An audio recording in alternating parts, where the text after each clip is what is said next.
Hello students, my name is Geetanjali Dhaniya. Welcome to step up academy. और यहाँ पर मैं एक बात करूँगी आपसे कि राम का भक्त, यदि हम प्रसिद्ध भक्त या श्रेष्ठ भक्त की बात करें तो आपके दिमाग में तुरंत किसका नाम आ जाता है? आपने रामायण को दो भागों में देखा होगा। एक रामायण वाल्मीकि जी ने लिखी थी, तो एक रामायण और भी किसी ने लिखी थी, तुलसी कृत रामायण। तुलसीदास जी रामचंद्र के बहुत बड़े भक्त थे, अनन्य भक्त थे, और उन्होंने राम के बाल लीलाओं से लेकर युद्ध का वर्णन, उनके वनवास का वर्णन, उनके पुनः राम जो जब उन्होंने अयोध्या वापस आए और फिर से वो एक राजा की पदवी पर जब वो विराजमान हुए, सब कुछ वहाँ का वर्णन उन्होंने किया है। और ऐसा सजीव वर्णन किया है, लगता है कि हम राम राज्य में ही खड़े हुए हैं और सब कुछ हमारी आंखों के सामने ही हो रहा है। तो तुलसीदास जी ही वो श्रेष्ठ अनन्य भक्त हैं रामचंद्र जी के। और मैं क्यों उनकी बात कर रही हूँ, तो 10वीं के पाठ्यक्रम में आपको ये पाठ सम्मिलित किया गया है, जहाँ पर एक और आपको घटना की याद दिलाऊं तो रामचंद्र जी का जब स्वयंवर हुआ था, उस स्वयंवर के दौरान क्या वहां पर एक क्या लक्ष्य निर्धारित किया गया था या फिर क्या शर्त रखी गई थी, कौन सा ऐसा काम करना था, तो ये सबको पता है कि रामचंद्र जी को एक धनुष पर प्रत्यंचा चढ़ानी थी, जिसको चढ़ाते वक्त वो धनुष टूट गया था। अब धनुष के टूट जाने पर वो धनुष किसका था या किसके द्वारा वो दिया गया था वहां पर उनके पिता को, तो ये किसके द्वारा दिया गया था, तो ये दिया गया था परशुराम जी के द्वारा। परशुराम जी जो कि बहुत श्रेष्ठ ऋषि तो थे ही, साथ ही कहना चाहिए कि बहुत जल्दी वो क्रोधित हो जाते थे, बहुत तीव्र उन्हें गुस्सा आ जाती थी। और जब शिव जी के द्वारा दिया गया जो उनको धनुष प्राप्त हुआ था, वो धनुष जब टूटा, भले ही वो एकदम जर्जर हालत में हो गया था और वो छूते ही टूट गया, लेकिन इल्जाम तो ये आया कि आपने तोड़ दिया और उनको क्रोध आ गया। और वहीं भरी सभा में जब उन्होंने क्रोध अपना प्रकट किया, क्रोध दिखाया, तो जो लक्ष्मण थे वो भी उतने ही क्रोधी थे। हाँ, उतना नहीं कहेंगे तो कम, लेकिन लक्ष्मण को भी बहुत जल्दी क्रोध आ जाता था। और जबकि उनके बड़े भाई अर्थात राम के बारे में कोई कुछ कहे, वहां तो लक्ष्मण चुप रह ही नहीं सकते थे। तो लक्ष्मण और परशुराम जी का जो संवाद हुआ है, उस संवाद के बारे में यहाँ पर आपको बताया गया है, जो कि बड़े पंक्तियों के माध्यम से है। कहीं कठिन शब्दों का प्रयोग हुआ है जो कि यहाँ समझने के बाद आपको बिल्कुल सरल लगेगा, और साथ ही उसके शब्दार्थ भी यहाँ पर दिए गए हैं, तो शब्दार्थों के साथ हम पढ़ेंगे। अब यहाँ पर आप जो पाठ है वो है तुलसीदास, और चूंकि पाठ का एक और नाम आप वहां पर देखते हैं, तुलसीदास के सामने लिखा रहता है राम लक्ष्मण परशुराम संवाद। तो यहाँ पर पाठ 2 है ये, और पाठ 2 का आप पार्ट 1 देख रहे हैं, वो इसलिए देख रहे हैं क्योंकि पाठ यदि बहुत लंबा जाता है तो मेरा और ये उद्देश्य है कि आप पाठ को भले ही थोड़ा थोड़ा बांट कर पढ़ें, लेकिन पाठ पूरा आपकी समझ में आ जाना चाहिए। पाठ में जो कठिन शब्द हैं वो शब्द भी आपके समझ में आ जाना चाहिए, अर्थ आपके बन जाना चाहिए, साथ ही आप अपने हिसाब से उसे लिख पाएं।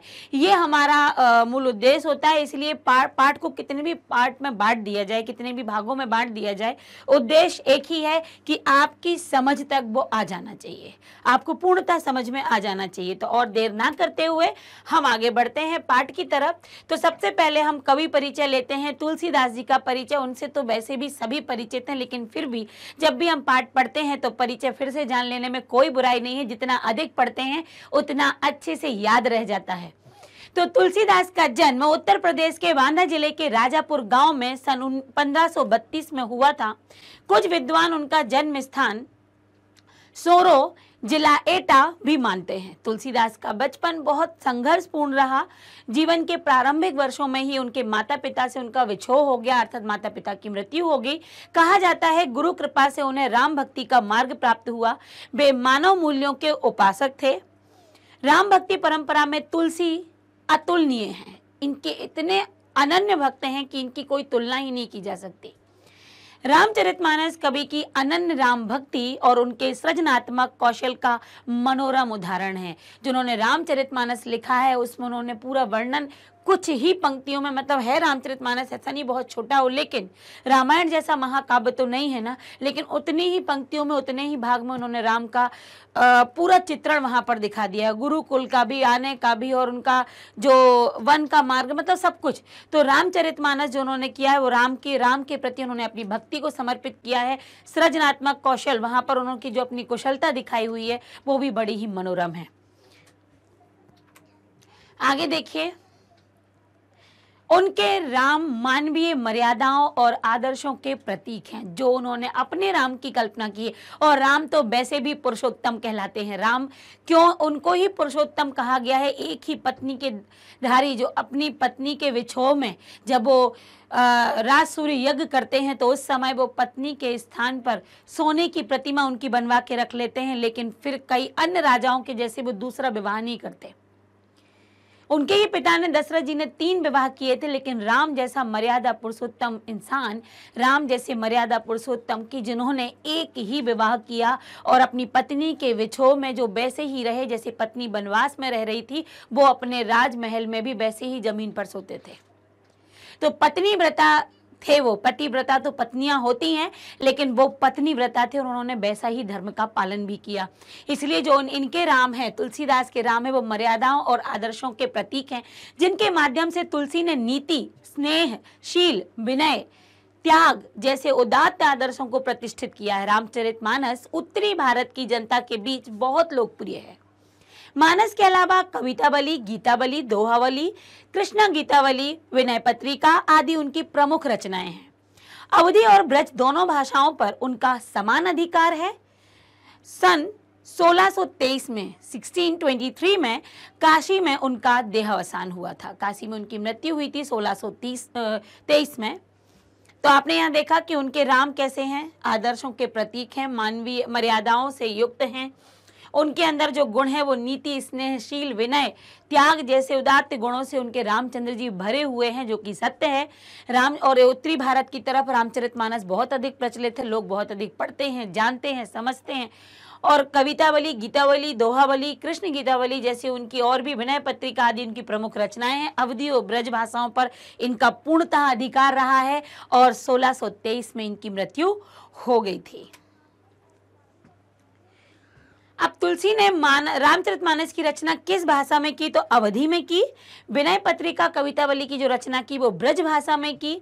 उस समय प्रचलित सभी काव्य रूपों को तुलसी की रचनाओं में देखा जा सकता है। जिस प्रकार की काव्य शैली हुआ करती थी वो तुलसीदास जी की रचनाओं में देखने को मिलती है। रामचरितमानस का मुख्य छंद चौपाई है। बीच बीच में दोहों का भी प्रयोग हुआ है। चौपाई तो है ही, रामचरितमानस जो दिया है वो बीच बीच में दोहे, सोरठे, हरि गीतिका तथा अन्य छंद पिरोए गए हैं। उनके रामचरितमानस में इस प्रकार के छंद, दोहे, सोरठे, हरि गीतिका, ये सब देखने को मिलते हैं। विनय पत्रिका की रचना गेय पदों में है, मतलब उसे हम गा सकते हैं। कवितावली में सवैया और कवित्त छंद की छटा देखी जा सकती है। उनकी रचनाओं में प्रबंध और मुक्तक दोनों प्रकार के काव्य उत्कृष्ट रूप से देखने को मिलते हैं। यह अंश रामचरितमानस के बाल कांड से लिया गया है। सीता जो आप पढ़ने वाले हैं, आप आज पढ़ेंगे, वो रामचरितमानस के उस कांड से लिया गया है जहां पर सीता स्वयंवर होता है। सीता जी का स्वयंवर होता है। राम के द्वारा शिव धनुष के भंग के बाद मुनि परशुराम को जब यह समाचार मिलता है तो वो क्रोधित होकर वहां उपस्थित हो जाते हैं। जैसा कि थोड़ी देर पहले मैंने आपको बताया भी था, बहुत अधिक क्रोधित होते हैं और शिव धनुष को खंडित देखकर वे आपे से बाहर हो जाते हैं। आपे से बाहर हो जाना, अत्यंत क्रोधित हो जाना। राम के विनय और विश्वामित्र के समझाने पर राम की शक्ति की परीक्षा लेकर अंततः उनका गुस्सा शांत हो जाता। देखिए, कहते भी हैं कि यदि आप किसी शांतशील व्यक्ति के पास जाके वहां क्रोध करते हैं तो क्या होता है? यदि क्षमा आपके पास है, शांति रूपी तलवार यदि आपके पास है, तो कोई भी व्यक्ति आपका बाल बांका भी नहीं कर सकता। वो लाख आप पर चिल्लाएगा, चीखेगा, गुस्सा करेगा, कुछ भी बोलेगा, लेकिन यदि आप शांत हैं तो धीरे धीरे धीरे धीरे उसका गुस्सा भी पानी की तरह पतला हो जाता है, पानी की तरह पिघल जाता है। ऐसे ही परशुराम जी अब लगातार राम पर बोलते रहे, लेकिन राम कुछ नहीं बोले। वो स्वयं को उनका दास ही बोलते रहे। तब जाकर धीरे धीरे परशुराम जी का क्रोध भी शांत हो गया और विश्वामित्र का इसलिए जिक्र किया गया है क्योंकि विश्वामित्र ही लेकर गए थे राम और लक्ष्मण को सीता जी के स्वयंवर में। तो यहाँ पर परशुराम के बीच जो संवाद हुआ, इस बीच राम लक्ष्मण और परशुराम के बीच जो भी संवाद हुआ, जो भी बातें हुई, वो यहाँ प्रसंग, यहाँ जो वो घटना हुई वो यहाँ पर प्रस्तुत की गई है। परशुराम के क्रोध भरे वाक्यों का उत्तर लक्ष्मण बड़े व्यंग भरे वचनों से देते हैं। मतलब ऐसे वचन बोलते हैं, ऐसे व्यंग कटु तीखा कटाक्ष किया है लक्ष्मण जी ने यहाँ पर। किस पर किया है? परशुराम जी पर। इस प्रसंग की विशेषता यह है कि लक्ष्मण की वीर रस से पगी व्यंग्योक्तियां और व्यंजना शैली की सरस अभिव्यक्ति है। मतलब जिस प्रकार लक्ष्मण ने जिन बातों का, जिस व्यंग शैली का, किस प्रकार से व्यंग से वो हंसने लगे थे और क्रोध से भरे हुए थे, वो सब कुछ यहाँ देखने मिलेगा। तो आप देखेंगे यहाँ की तुलसीदास जी की शैली कैसी रही, व्यंग्यात्मक भी थी, क्रोध से भी भरी थी, शांति से भी पूर्ण थी। यहाँ पर भक्ति भी थी, यहाँ पर गुरु भक्ति भी थी, यहाँ पर ईश्वर भक्ति भी थी, सब कुछ यहाँ पर था। ईश्वर के प्रति अपना प्रेम भी था, ईश्वर के द्वारा दिया गया उपहार के टूट जाने पर क्रोध भी था, यहाँ बड़ों की मर्यादाएं भी थी, तो वहीं व्यंग की धाराएं भी थी। सब कुछ देखने को मिलेगा इस पाठ के अंदर। तो यहाँ तो आपने देखा तुलसीदास जी का जीवन परिचय भी आपने देख लिया, साथ यह भी देखा कि पाठ में आखिर दिया क्या गया है। राम लक्ष्मण परशुराम संवाद यहां से शुरू होता है, तो सुनिएगा। नाथ संबुधनु भंजनिहारा, नाथ संबुधनु भंजनिहारा, आयसु काह कहिए किन मोही। अब वो कह रहे हैं नाथ शंभु धनु। आप यहाँ पर देखेंगे शंभु, और शंभु किसको कहा जाता है? शंभु शिव जी को कहा जाता है। धनु मतलब धनुष, भंजन मतलब होता है तोड़ना। तो कह रहे हैं कि हे नाथ, ये शिव जी का धनुष, शिव का धनुष जो टूटा है, आयसु काह कहिए किन मोही। कह रहे हैं कि इस धनुष के टूटने पर, मतलब सॉरी, यहाँ से यहाँ पंक्ति जा रही है, नाथ सुबंधु शंभु धनु भंज निहार हो केउ एक दास तुम्हारा। इस शिव जी के धनुष को यदि है नाथ ये टूट गया है, तो जिसने भी इसे तोड़ा है, होई केउ मतलब हो सकता है कोई, केउ मतलब कोई, एक दास तुम्हारा, तुम्हारा कोई एक दास है जिसके द्वारा ये शिव धनुष टूटा गया है, जिसने ये तोड़ा है। तो कितनी अच्छी बात कही है कि हे ईश्वर, हे नाथ, ये जो शिव जी का धनुष है ये तुम्हारे ही किसी दास के द्वारा तोड़ा गया है। अब उन्होंने दास किसके लिए बोल दिया? स्वयं के लिए, रामचंद्र जी ने। आगे है, आयसु काह कहिए किन मोही, सुनी रिसाई बोले मुनि कोही। तो यहाँ पर वो क्या कह रहे हैं? आयसु काह किन मोही। तो कह रहा है कि ऐसा कौन है जिसको अपने प्राणों से मोह नहीं। सुनी रिसाई बोले मुनि कोही, मतलब गुस्से में आकर, रिसा कर मतलब गुस्से में, क्रोधित होकर मुनि बोले। सेवक सोजो करे करई सेवकाई। अब वो कह रहे हैं कि सेवकु अर्थात सेवक जो होता है वो क्या करता है? सेवकाई करता है। वो सेवक जो है वो सेवकाई करता है। वो क्या नहीं करता? इस तरीके के काम नहीं करता है कि वो तोड़ फोड़ डाले। अरि करनी करिए लड़ाई।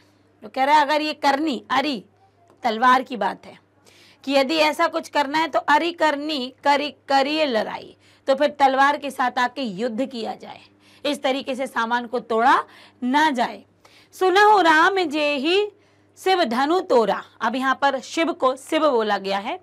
सुनहु राम जे ही शिव धनु तोरा, सुना है, वो कह रहे सुनहु, सुना है कि राम तुमने ही ये शिव धनुष तोड़ा है। सहस बाहु समसो रूपु मोरा। वह कह रहे हैं सहस्त्र बाहु नाम का जो राजा था, वो कह रहे हैं वो मेरा कौन है? रिपु। सम मतलब समान, सहस्त्र बाहु के समान तुम मेरे क्या मतलब क्या हो गए हो? शत्रु है। जो जिसने भी सुना है राम कि जे ही शिव धनु तोड़ा, कि ये धनुष जिसने भी, अच्छा वो कह रहे राम सुना है, और जिसने भी ये धनुष तोड़ा है ना, तुमने सुना है कि वो सहस्त्र बाहु जो मेरा शत्रु है, ये उसके समान मेरा शत्रु हो गया।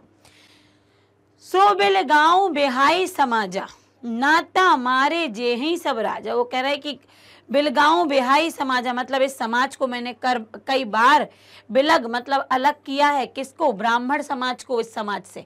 कई बार मैंने कई राजाओं को क्या कर दिया है? मार दिया है। मैंने कई बार इन राजाओं को, इस पृथ्वी को राजाओं से विहीन कर दिया है, राजाओं से विरक्त कर दिया है। कई राजा हमने मार डाले हैं।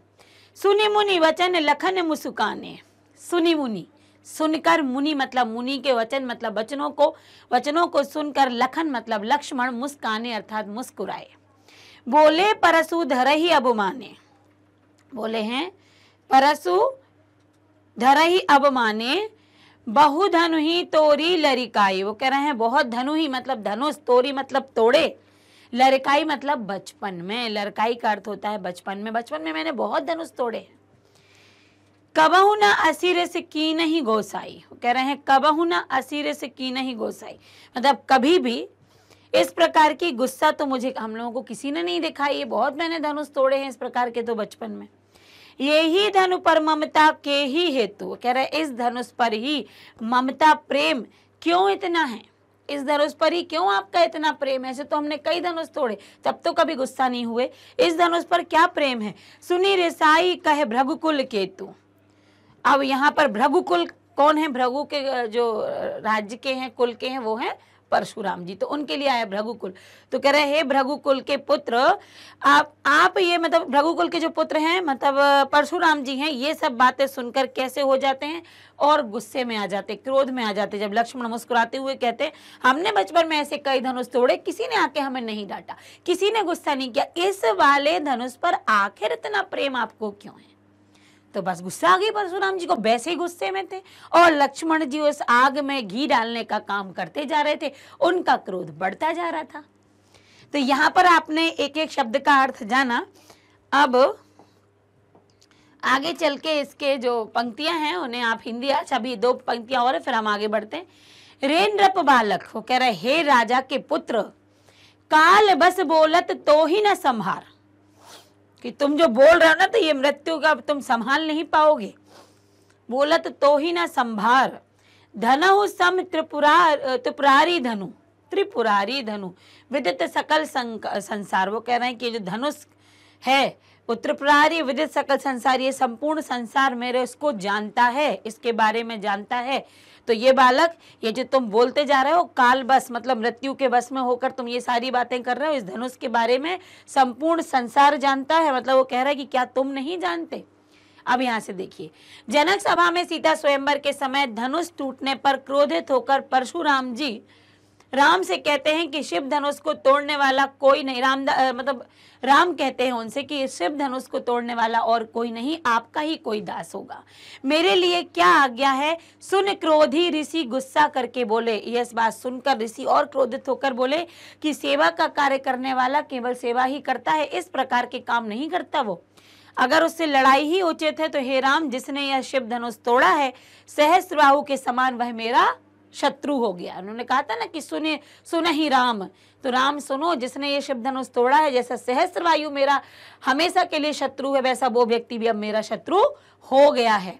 इसलिए वह राज समाज से अलग हो जाए, नहीं तो वो कह रहा है कि राज समाज से वो अलग हो जाए था ना, राज समाज बिलही, मतलब कई बार राज समाज से तो अलग किए हैं तो वो भी अलग हो जाए, क्योंकि इस धरा को, इस भूमि को मैंने कई बार राजाओं से विरक्त कर दिया है। आगे है, ऋषि की क्रोध भरी बातें सुनकर परशु धारण करने वाले परशुराम का अपमान करते हुए लक्ष्मण मुस्कुराते हुए बोले, हमने बचपन में बहुत धनुष तोड़े हैं, तब तो आपने कभी गुस्सा नहीं किया। इस धनुष पर इतना स्नेह किस कारण से है। यह सुनकर भृगुकुल की पताका रूप ऋषि ने कहा, अर्थात भृगुकुल के उन ऋषि ने कहा, हे राजकुमार, तू काल के वशीभूत होकर बिना विचारे कुछ भी बोल रहा है। जिस शिव धनुष श्री संपूर्ण विश्व जानता, मतलब जिस शिव धनुष को संपूर्ण विश्व जानता है, तो उस धनुष को सामान्य बता रहा है। तो उन बचपन के धनुष से इनकी तुलना कर रहा है कि हमने कई धनुष तोड़े, तो तुम मृत्यु के वशीभूत होकर, काल के वशीभूत होकर ये सारी बातें कर रहा है। तो इस तरीके से बड़े क्रोध के साथ परशुराम ने उत्तर दिया और बड़े व्यंग और मुस्कुराते हुए लक्ष्मण ने उनकी बातें भी सुनी और बातों में जो अपने व्यंग उन्होंने छोड़े थे वो भी उन्होंने बड़े मुस्कुराते हुए बोले। तो आपने एक एक शब्द का अर्थ जाना, फिर यहाँ पर पूरा अर्थ आपने देखा। और यहाँ पर है जो अभी आपने पद्य पढ़ा उसके शब्दार्थ, कठिन शब्दों के अर्थ हैं। नाथ अर्थात स्वामी, नाथ हम स्वामी अपने ईश्वर के लिए भी नाथ बोलते हैं। पति जब पत्नी के लिए, मतलब पत्नी जब पति के लिए बोलती है तब भी नाथ बोलती है, लेकिन यहाँ पर जो नाथ का अर्थ है वो स्वामी अर्थात अपने मालिक, स्वामी ईश्वर यहाँ उसके लिए है। तो नाथ अर्थात स्वामी। शंभु धनु अर्थात शिव का धनुष, शंभु मतलब शिव, धनु मतलब धनुष। भंजनिहारा तोड़ने वाला। आयेसु आज्ञा, मोही मुझे, रिसाई मतलब क्रोध करना, कोही मतलब क्रोधी, सेवकाई अर्थात सेवा, अरिकरणी अर्थात शत्रु कर्म। अरि मतलब यहाँ शत्रु, करनी मतलब होता है कर्म। आगे के शब्दार्थ हैं करी करके, जेही जिसने, तोरा मतलब तोड़ा, सम अर्थात समान, रिपु मतलब शत्रु, मोरा मतलब मेरा, बिलगाऊं मतलब बिलग करना, अलग करना, बिहाई छोड़कर, जेहई जाएंगे, अब माने अपमान करते हुए। अगला है लरिकाई अर्थात होता है लड़काई मतलब बचपन में। असी ऐसी, रिस गुस्सा, गोसाई स्वामी, एही इस ममता स्नेह, के ही किस, और हेतु मतलब होता है कारण, जो कि आप जानते ही हैं। अगला है भृगिकुल सेतु केतु।